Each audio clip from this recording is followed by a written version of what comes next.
Black Girls Podcast, a weekly conversation about mental health, personal development, and all the small decisions we can make to become the best possible versions of ourselves.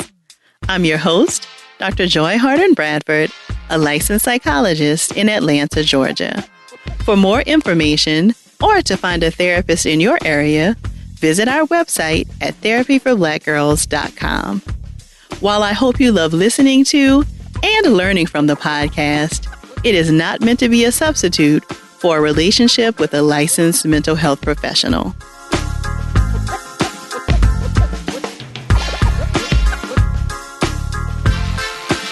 Hey y'all, thanks so much for joining me for a special bonus episode of the Therapy for Black Girls podcast. We'll get right into the conversation after a word from our sponsors. AT&T Dreamin' Black wants to celebrate you, the change makers, innovators, and visionaries uplifting their communities. If that's you, you do not want to miss the chance to power even greater possibilities. Enter the AT&T Black Future Makers Contest for a chance to win $10,000 and an AT&T 5G-enabled device. You got this. Learn more at attdreaminblack.com/contest. Must be 18 and older. Other restrictions apply. As the seasons change, your skincare and makeup routine might as well. If you're putting together your summer looks, Macy's has got you covered with online guides and tips to help you create a routine that's summer ready and sun safe. Perhaps you're looking for a new lightweight moisturizer or maybe even a new summer fragrance. They've got everything you need to build a routine that is catered to you. Discover even more ways to make your beauty shopping a breeze at Macys.com/beauty. Right now, there are millions of people around the world hosting on Airbnb. I mean, there's no doubt it's a great way to earn extra income. I've always wondered about their stuff, though. Like, what happens if somebody drops a wine glass? Now I know. Thanks to Air Cover for Hosts, people can welcome guests into their home with confidence. Air Cover for Hosts gives you damage protection for free every time you host. Learn more and host with peace of mind at airbnb.com/aircoverforhosts. Last week marked the series finale of This Is Us. After 6 seasons, we've said goodbye to the Pearsons. Y'all know This Is Us has been a TBG favorite, so we had to have one last convo to talk through our thoughts about this season and the finale. Joining me again this week is Beverly Andre. Beverly is a licensed marriage and family therapist, relationship coach, and the founder of Be Heart Counseling Services. She and I chatted about our expectations for this season, some of our favorite Beth and Randall moments, and the absolute beauty of the train episode. If you have thoughts you'd like to share about the season, please share them with us on social media using the hashtag TBGInSession, or join us over in the Sister Circle to continue the conversation. You can join us at community.therapyforblackgirls.com. Here's our conversation. Thank you so much for being back with us today, Beverly. Thank you for inviting me. I think I am now able to talk about my grief. Right? So it feels like we could not let This Is Us go without a proper goodbye. They've given us plenty of warning. This is the last season. It's coming. We know it's going to be difficult. I feel like they tried to prepare us. And I feel like with all of that, it still was just very difficult. I was crying like I had a loved one die. It was wild.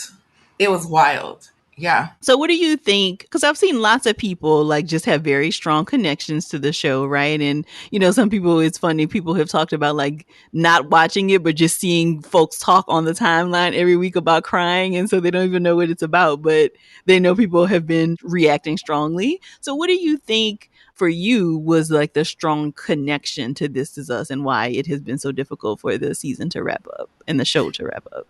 This Is Us felt effortless. It felt like you went to dinner and then you overheard a couple talking about their family, or, you know, it just felt like it was a part of my life. Like it wasn't anything that felt like it was out of touch. I felt that anybody who watched the show, that it touched on some aspect of their life at some point, whether you had your kids are growing up and you're trying to figure out, how do I navigate these conversations with my kids, whether or not you're a parent who has adopted a child, maybe adopted a child of a different ethnicity, racial background, talking to your kids about relationships, what to look out for in a partner. I literally feel like anybody who's anybody can watch this show, no matter socioeconomic status, no matter racial ethnic background. It literally could be for everybody. And I think that's what made the difference. It wasn't like, yeah, this is a black show, black culture all the way. I mean, some people will say this is us is a because Beth and Randall, but Right. it literally felt like for everyone. And I think that's a testament to Dan Fogelman and his writer's room. Like his writer's room literally had everybody under the sun. You know what I mean? And I think when you are intentional about who you have on your staff writing these shows, you're able to capture as much as a person's experience as possible because all perspectives are represented. Yeah, I like the idea of the word you use, effortless, because it definitely felt like nothing was really heavy handed ever in the show, right? And so it just feels like they were able to strike such a perfect chord for all of the different storylines. And like you mentioned, like so many different themes. I mean, we've covered it, at least twice here on the podcast, right? Like just so many beautiful themes they Mhm. pulled out, and even the caregiver theme, right? Some, Right. I think, in later seasons, and of course they teased it in earlier seasons, but definitely this season we've seen a lot about what it looks like to be a caregiver and what that looks like between Right. siblings and even for the person being cared for.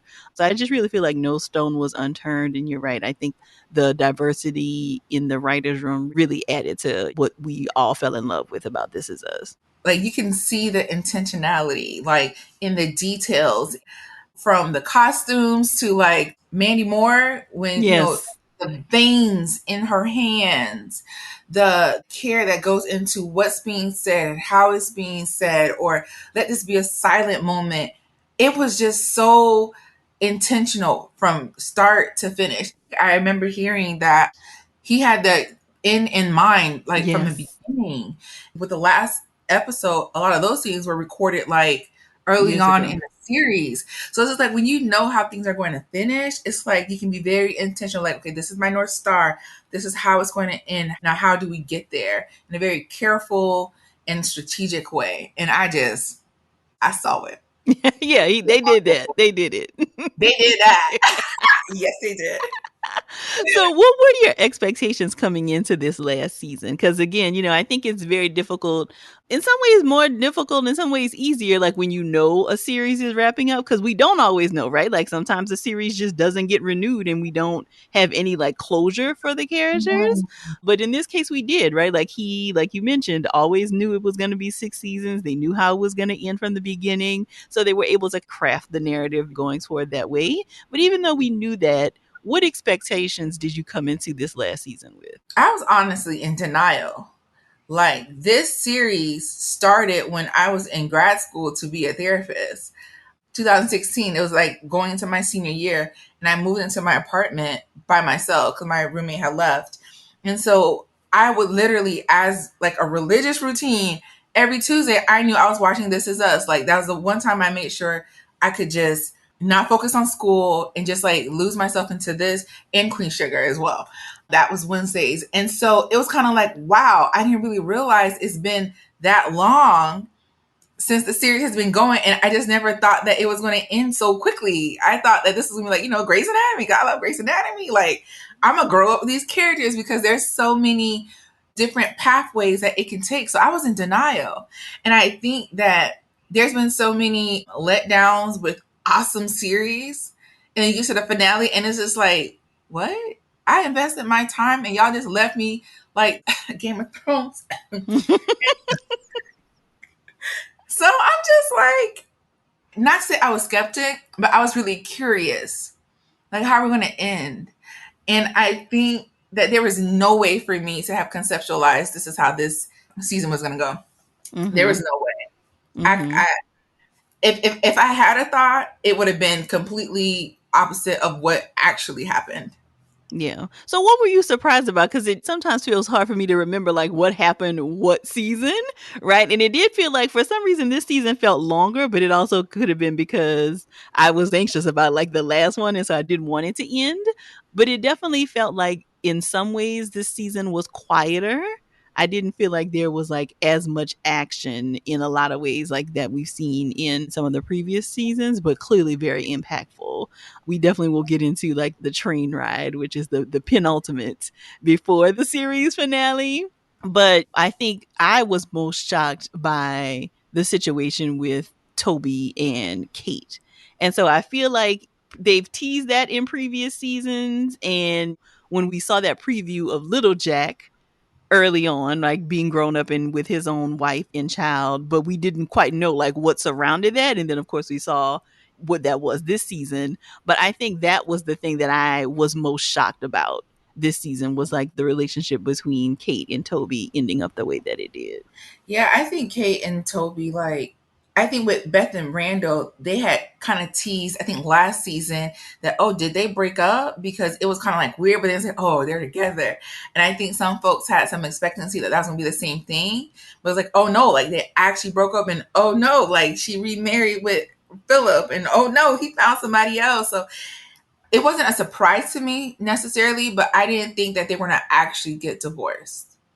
I didn't think so, but I appreciated the storyline because what you see on mainstream media about divorce, it is nasty, it's combative, and you see like the couple sitting across from each other at the table, as opposed to here are all the little things in the daily lives of couples that can lead to the dissolution of the marriage, right? When they had the San Diego trip and how they're this on two opposite pages, making assumptions about what the other person is saying, not communicating, like that becomes a pattern of behavior. And then when that becomes a pattern of behavior, it's so easy to feel like your partner is your adversary instead of your ally. And I think that they got caught up in that pattern and it just became a way of life for them. It became how they started to communicate in their marriage. And I liked how it was the little things because people get so caught up in, oh, it was it infidelity or was it anything like that. I'm like, no, there's people who actually do in their marriages because they are no longer in sync with each other. They are no longer growing and accepting and loving that the person that they're with, or someone is not showing up fully in their relationship because they may not feel like they have the space to do so. So while I wasn't surprised that they got divorced necessarily, I was surprised at how they showed it. Mm-hmm. And even when they had the table scene, and then after they came down and they just had that laugh because they played Whitney, it was Whitney, called it Rest in Peace, Mm-hmm. Nick, because that's my Right. girl. They're in the elevator, and then we think that's going to be the moment where like, okay, they're good, they go their opposite sides, but like they come back and then she's like, well, you know what, it's going to all make sense later, we're going to be good. And he's like, no, it's never. Like it captures the reality of some people feel like there is no silver lining when it comes to the end of a marriage, but then you see later on that they are able to create that friendship, they are able, years removed, to co-parent in a healthy way. So that surprised me as opposed to why they ended.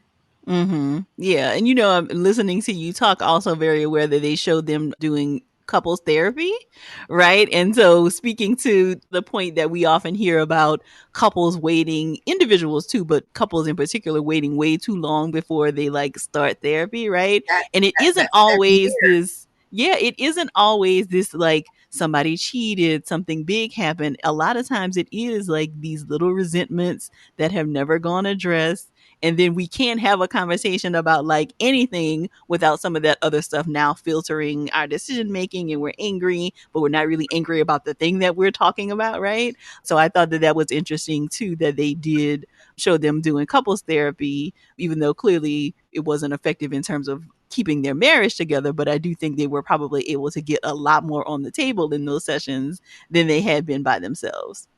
That was real because it does take couples 6 to 7 years before they actually, if they decide to even seek help, it takes about that long into a relationship. And that depiction of couples therapy, I loved it. I loved it. I was like, ooh, the barbs, the jabs, it can get intense because these are stored up conversations that have not been happening in the past 6, 7 years. Like, this is going to sound crazy, but I had a couple and She was just like, I don't understand why all this is coming out now. And I had said, sis, let me tell you something. You know when you get your hair braided, right? And you take out your braids and all your hair is just coming out, but it's not coming out little by little. It's a whole bunch coming out because every single day our hair sheds, but you have it in this style that's preventing it from shedding. So now that you're taking your braids out, it seems like a lot, but it's something that would have been came out had it been done over a period of time. And she was just like, Bev, you're crazy because I've never heard that metaphor before, but it makes so much sense. I'm just like, that's what it is. You know, you may not have had the language, you may not have realized what was happening or what was going on for you to be even able to relay it. Y'all may not have felt like y'all had enough emotional intimacy to talk this out. You may not have had the strategy, like the skill set to figure out how to navigate this conversation without it blowing up and then you go your way, I go my way. There's all different reasons, but at the end of the day, you're here. And I think that Toby at one point was desperate. You saw him like, Kate, please, please, let's just make this work. And that happens. Yeah, she was already checked out, it seemed, by then. This sis was gone. Yeah. She was gone. And I think that there were several moments, had they been able to seek professional help or have conversations about it before, they would have still been married, in my opinion. So it is what it is, but I can appreciate that they needed to go through that divorce because I feel like there's so many people who may not see divorce as a failure anymore. Mm. As opposed to what we all believe, like, oh, the marriage in it is a failure.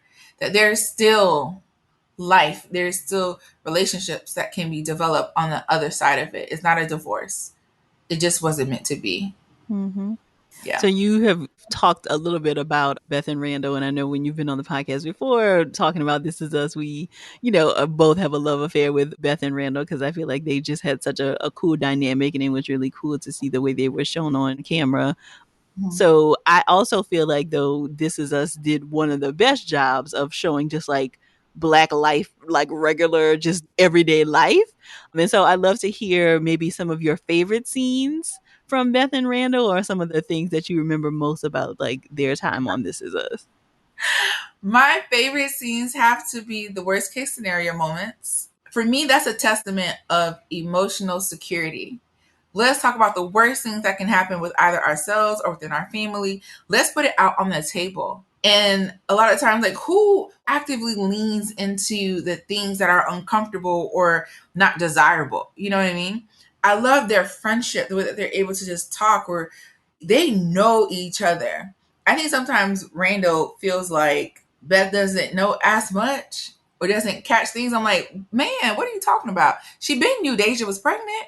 Like she knows all the things. I think sometimes he still gets surprised by his partner, which I think is lovely too, because yes, you may know your partner, but you will not always know the whole person. There's still space for, surprise and mystery. And so I think just seeing a regular schmegler Black couple who like to hang with each other, who have an awesome friendship, who are into each other, sexual intimacy, like they love each other, they like each other. And even during the hard things, like they they know what each other needs. She's like, oh, Philip, Sophie, we need to go because this was going to happen, this was going to happen, this was going to happen. We need to give them space because I know what my husband's going to go do.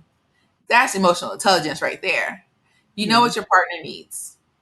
I love them. I love them because we don't have enough depiction of Black couples on the screen that's not toxic, that's not overly dramatic, or I like regular Black love. Okay, that's what, that's what I like, and I love the fact that it was just them. Mm-hmm. Yeah. And adding to your point around like the emotional intelligence, I mean, we definitely saw Randall in therapy, I think at least a couple of times throughout the show. I don't know that we ever saw Beth talking to anyone, but it's clear that they like are versed in like emotions and like being able to support each other in what they each need in any given moment. I personally love the episode that we talked about before where he went home to Louisiana. Like that I think is still one of my favorite episodes. But I also really loved all of the episodes where we got to see more of Beth's backstory. So Mhm. her love with dancing and like her dynamic with her family, I thought were also just really beautiful. So I'm still keeping my fingers crossed. I know Dan Fogelman has said there won't be any spinoffs, or maybe not. But I think they're not necessarily planning any spinoffs. But if there were one, that's the one I would want to see, is a spinoff with Beth and Randall and their family. Because I just feel like there's just so much more to kind of explore. You know, they kind of tease he may be looking at like a presidential run at the end of the series. And so, you know, I would love not necessarily like a White House kind of drama, not that, but like just a, you know, again, keeping with the regular life theme and just seeing all the years that we didn't get to see on the show. Like, what did the girls, what were they like growing up, and how are they growing into being grandparents? Like, all of those Right. kinds of things. Little William. I know that we're going to get into that, but I just think about the theme of legacy. Mm. If nothing else surprising happened, I think the Miguel episode was the one that surprised me. It took me out. I felt like I had to go confess my sins for, for how I thought about this man. I'm a daughter of immigrants, and I'm thinking about just the process of him coming from Puerto Rico and, you know, assimilating into society and working through the prejudice and all of that. But just the idea of seeing his parents interact, seeing his mother take care of his sister, and then how that enabled him to take care of Rebecca with honor. Mm. Like, people talk about Beth and Jack, and I think about how Rebecca was to Jack what Miguel was to Rebecca. Like, she got to flourish and be this person because Miguel was able to hold her down in all aspects. And I think she knew that because she was just like, you didn't get the best version of me. Jack did. Mm. And I think the version that she was fueled because of Miguel's intentionality of taking care of her. And then just seeing how the kids were watching him take care of their mother. Like, his hip was messed up. He was hurting, but he was still getting up. So when I just think about the legacy from this show of how it captures love, how it captures intentionality, showing up for family and for your romantic partner, that was everything. So that's how when we get to that last episode, I felt like I was able to exhale because I'm like, Mm. the characters have all said and did everything that they needed to do with Rebecca before the funeral. So, you know, not hearing what they were saying was of no consequence to me. But losing a parent and you're standing up to talk about said parent right in front of you in a casket, you're not remembering what Right. you have no idea what the heck you just said unless you wrote it down beforehand. So I think everything that needed to be said, how they conducted themselves throughout this entire series was a testament to love, family, intentionality, and showing up. Like, Mm. that Yeah. last episode, I exhaled. I said, you know what? Job well done. It Like is you were well. at the funeral yourself. Job well It done, is. servant. It is well with my soul. More from my conversation with Beverly after the break.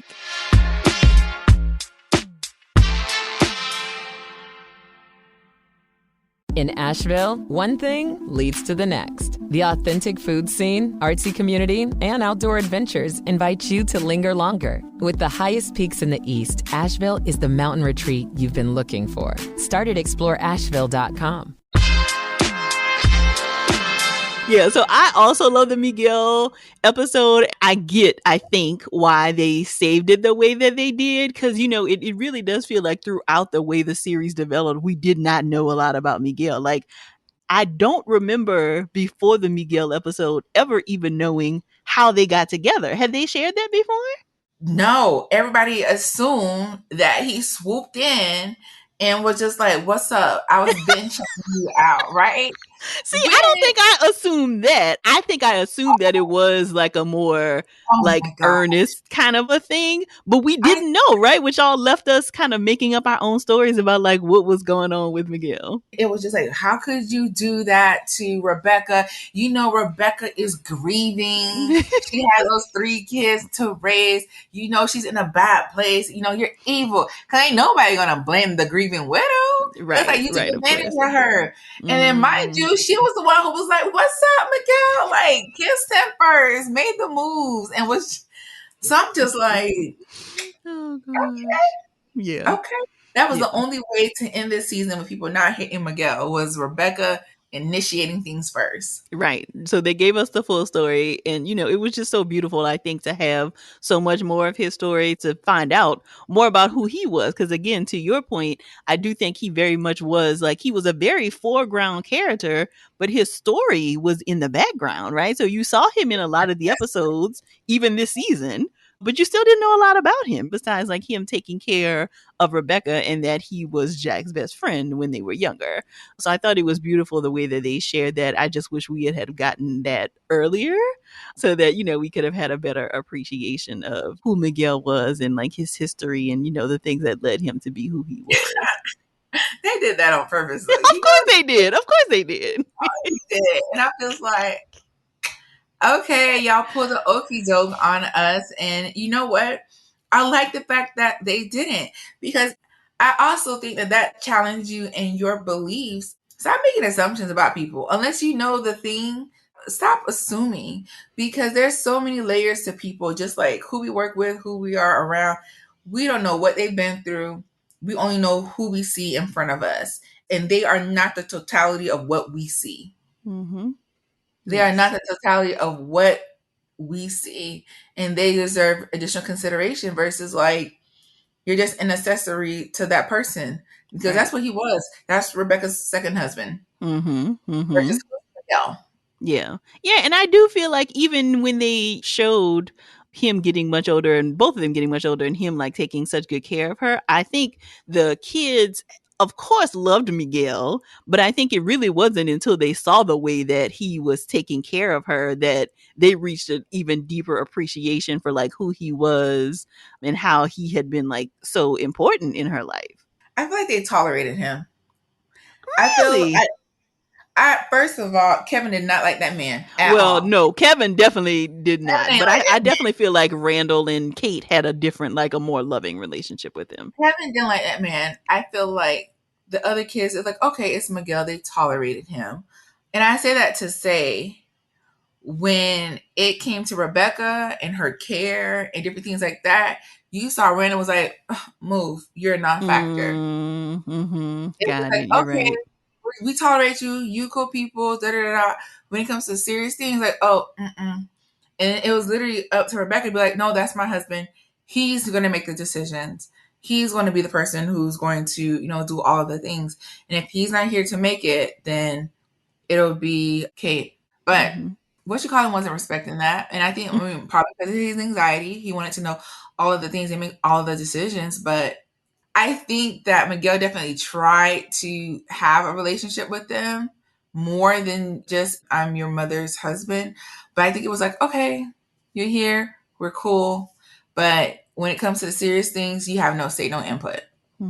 That's a good point. You're right. I completely agree with it now that you point that out. Mhm. So I definitely want to make sure we have time to get into this train episode because it was such a big one. So it was not the final episode. It was the episode before the very last one. But I feel like in a lot of ways it was the last one, right? So it was when we see Rebecca at the end of the train episode is when she actually passes, right? But the whole episode is like characterized as this train ride between like life and death basically, and she's on the train going through the different cars confronting and having these last words with everybody who has been impactful throughout her life, which I thought was such a beautiful metaphor. And like it was so cool to see it on screen because I feel like you could really see it, right? Like you could see her going from car to car and them saying like, okay, it's time, we got to move on to the next one. I just thought that it was so beautiful. I don't know that I've seen death captured in that way on screen before. I ain't ever, and I'm sitting here getting emotional just thinking about that episode. I see you. Like, because I honestly, I really, that is a gift. To leave this world in that way is a gift. To have lived a long life, to be surrounded by your family, to metaphorically say goodbye to everyone, or to have that conscious thought about, wow, like my life in review, that is a gift. And that episode came at a time, I think, because my birthday was last week. And so since that episode, I've been really thinking about like life and my life in review so far. And I think that's what's amazing about that episode, is because you literally have the ability to stop and just think and reflect. Who would be on my train? Who are the people that impact me or who have impacted me? How fast would I be moving through the carts? You know what I mean? Like, it felt so measured the way that she was just walking through. And then, like, from the doctor, and still the nuggets that they're giving. Like, you know what? You did a good job. Like, we did this together. I think William has said that, like, you know what? We did okay.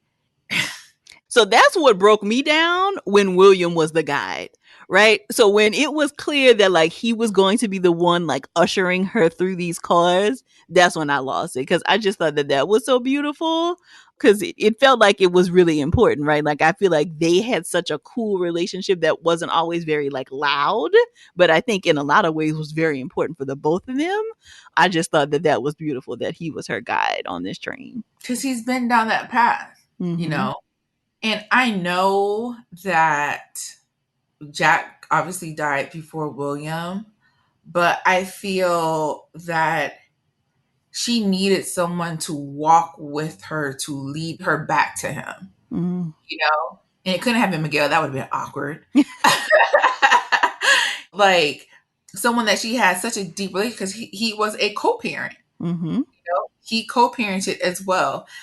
I think about the episode when they went to New York and she was telling them about, like, you know, I always wanted to go to the Met to look at the painting because this painting really stuck out to her. And, you know, I wanted to take this train ride with my dad. And in that episode where she couldn't remember Caboose. And then to know that that was where she was going and she finally remembered it. And then Kate was there. And her hearing the voices of her kids, listening to, oh my gosh, Beth. Whoa, Beth. This woman was just like, I was literally trying to be just like you. Yeah. You can see it. You can see it, how she shows up with Randall and the girls. You can see it. You never really saw Beth and Rebecca have such an intimate conversation, even though she wasn't saying anything. Rebecca wasn't saying anything. She was just listening. That's the most intimate I've ever heard Beth talk to Rebecca. And I just felt like this woman has no idea what an example she is to other people. Meanwhile, the whole time she's doubting her ability as a mom, doubting her ability as a wife, second guessing how she shows up, feeling like she's messing up with Kate left and right, not knowing that you are literally a gold standard for someone else, for another mother. Right. And I think that was just amazing, because I think that is very true for women.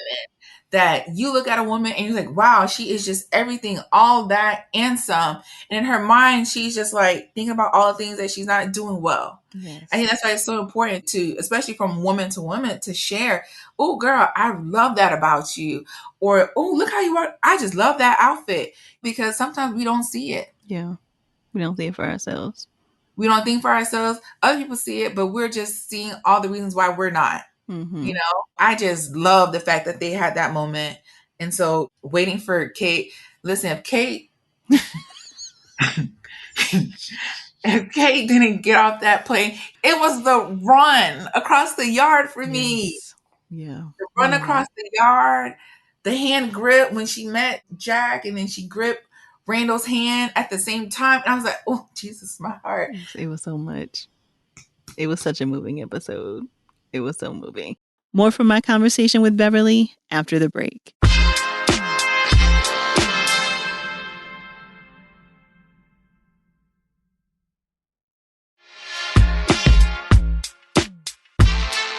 And I think a lot of people coming off of that episode and then looking at the final episode, it felt like well, we got all this last week and this felt so quiet. And I agree, but I feel like it would have been hard. There was no way they could have matched the energy of the train episode with the final episode. And so hearing them talk about how they wanted it to just be like a regular day, right? Like one of those days that you maybe remember later, but it's just like a quiet day. And when it's happening, it doesn't feel like it's a lot, but like you look back in your memory and you realize like, oh, that was a very important day. And like the kids still have memories and how the things that happen on what looked like a regular day shaped who they became, right? So I get why they felt that way, but I do think that there wasn't a way to also match the energy of the train episode. Like, I don't think they had a choice but to make it more quiet. Right. Some people were like, I wish the train episode was the last episode. And I was just like, it wouldn't feel right.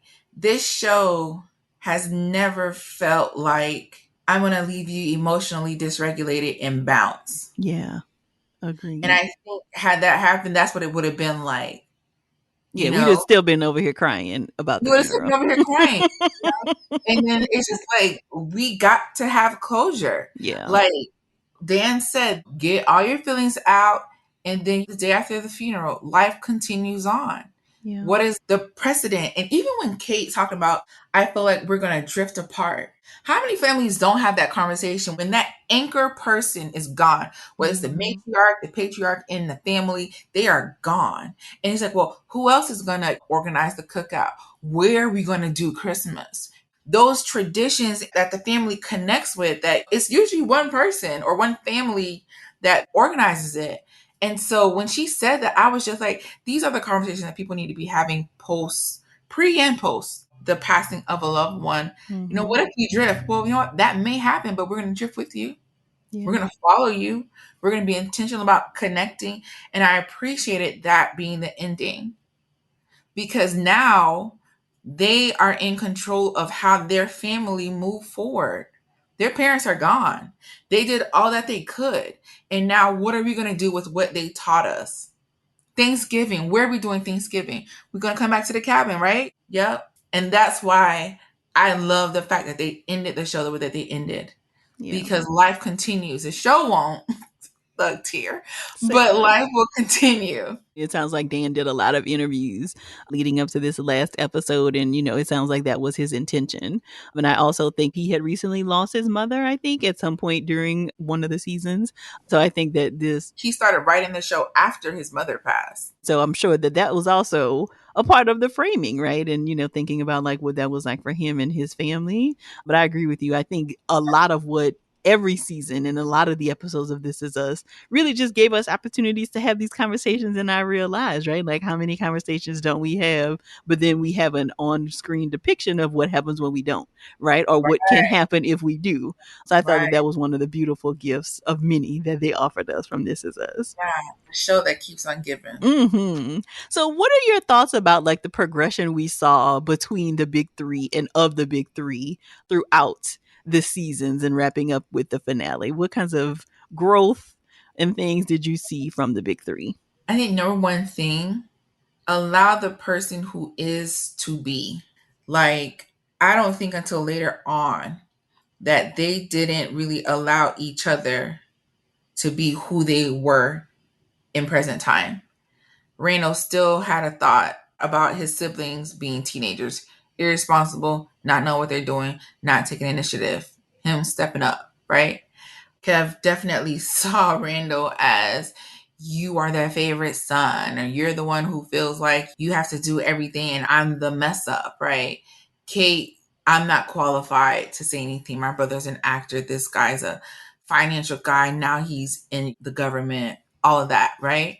I think they held on to these ideas of what they knew of each other instead of recognizing who they were in that moment and being accepted for who they were.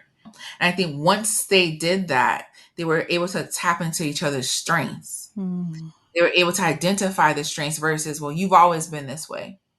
And I think, especially in sibling groups, that it's so easy to be like, you know what? My brother has always been this person.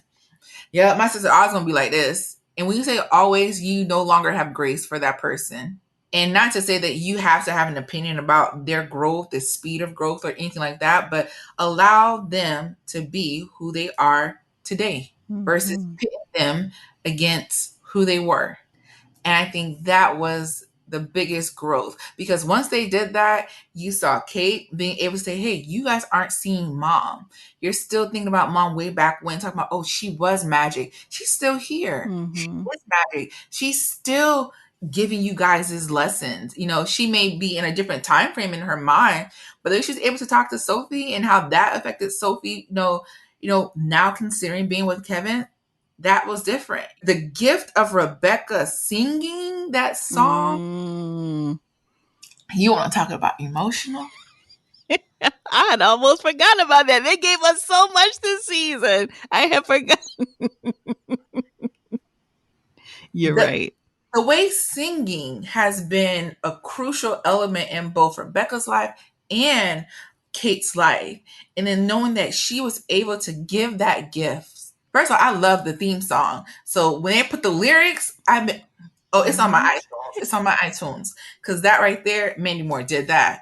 So the way that people see each other can either place limits or it can expand possibilities. And that's what happened with the siblings. Yeah. I agree with you. And I loved by the end how they were each able to kind of be their own people, right? And I think we saw that a lot in the conversations around caretaking, because I think a lot of who they were as a child then impacted what they felt like they need to do as a caretaker, right? So Kevin feeling like he was the mess up as a kid and now feeling like he wanted to like make up for some of that in caretaking for mom. But then Randall feeling like, but you actually haven't been responsible. So why would we let you be the one who makes these decisions, right?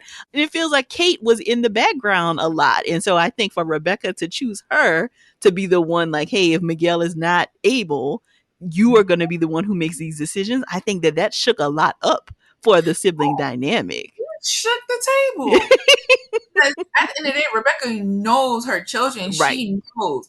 First of all, Randall, you've been doing too much. You don't need to be so sacrificial. I think Toby provided the best explanation as to why Rebecca chose her. And he was like, you really don't see yourself. Yeah. You really don't see how empathetic you are, how you see everything, how you see people, and how you meet them where they are. When you have somebody that speaks life into you, your potential of what you believe you can be can just expand so much.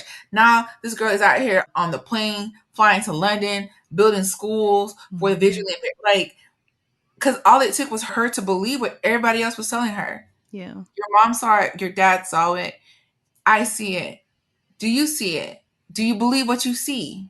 And once she did, she took off. She took off. Yeah. I really enjoy where they were with each other by the end of the series. I felt like that was very fitting. A different level of appreciation and healing.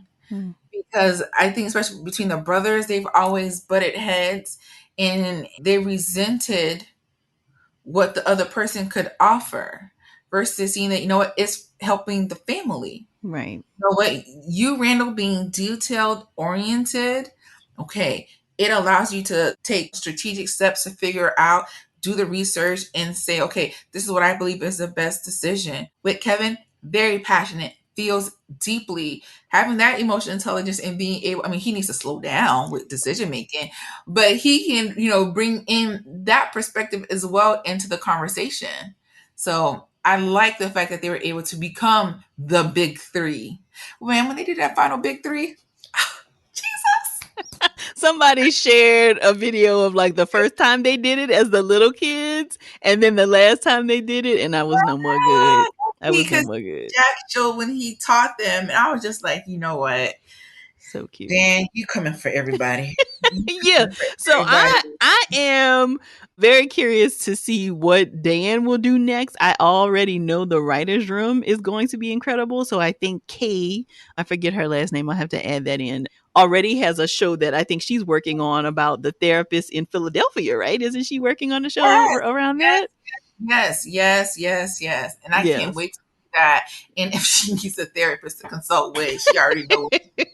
Listen. Because she wrote, what you call it? She wrote the Louisiana episode. Yes, the Mother's episode. Yeah. Yes. I'm telling you, when I saw that episode, yeah, she's a star. Clearly. Oyegun. Oh, Yegun. Okay. When I knew. So Yeah. I'll be watching that show too. We'll be yes. So we will definitely be paying attention to what all the writers room people do from this point moving forward, because we already know it's going to be great. So any final thoughts or any kind of things that we missed that you definitely want to make sure we chat about as we say goodbye to This Is Us? This Is Us is one of the greatest shows of all time. It is amazing. Gold standard. If you have not watched it, you need to watch it. And I stand by it 10 toes down. Oh, yeah. And also, I feel like I didn't know this, but I've been seeing chatter online around them not having won any awards for the show. Is it just for writing? And I don't think Mandy Moore has gotten any acting awards, but she definitely needs some from this season for sure. She needs she deserves the Emmy. And no, we did a Twitter space with Gia Peppers and Jameer Ponder and James Porta. He is the military consultant for This Is Us. So like, you know, when Jack went to the military and all of that, he said that the writers have never won an award for their writing. How is that possible? It is beyond me. If it is not a clean sweep next award season, then you already know somebody fixed it. Ain't no but way. the writing, especially this season, has been just impeccable. I feel like every season, but definitely this season. I mean, the train episode alone, I feel like it's better than most of the stuff that we have seen on TV. So I fully expect that they get their If just I due. have to forecast the train episode and possibly Miguel, I agree. but I think that train episode will be nominated. Yeah, I think so too. It should win. It should. God dog it. She put both feet in that episode.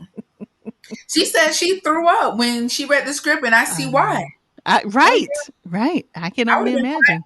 The way I was crying. Right. We just watching. We not even acting on it. So, I mean, I hope they don't get picketed. They mess around and don't get that girl that Emmy. So let this be a warning. Emmy people.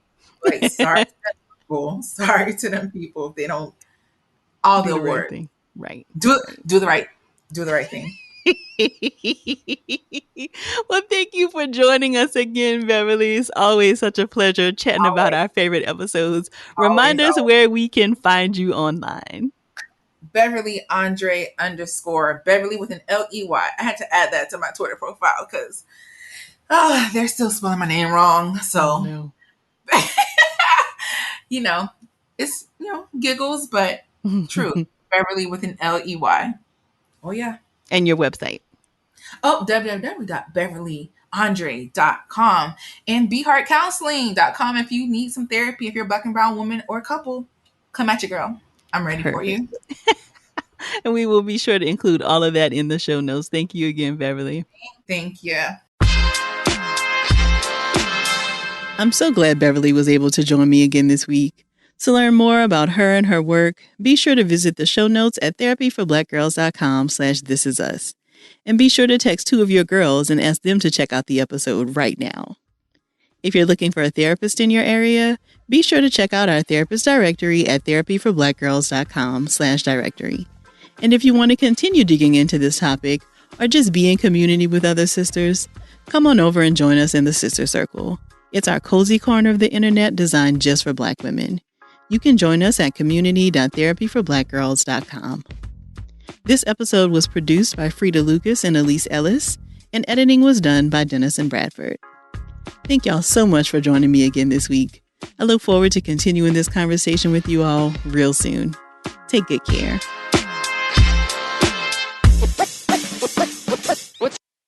Listen, you may think your job's stuck, but you're not. CareerBuilder has millions of jobs and amazing tools specially designed to help you move up.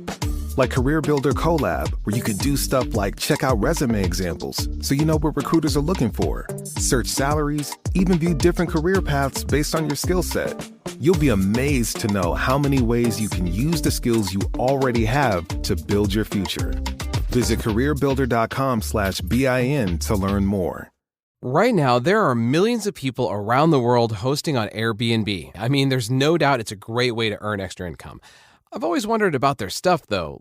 Like, what happens if somebody drops a wine glass? Now I know. Thanks to AirCover for Hosts, people can welcome guests into their home with confidence. AirCover for Hosts gives you damage protection for free every time you host. Learn more and host with peace of mind at airbnb.com/aircoverforhosts.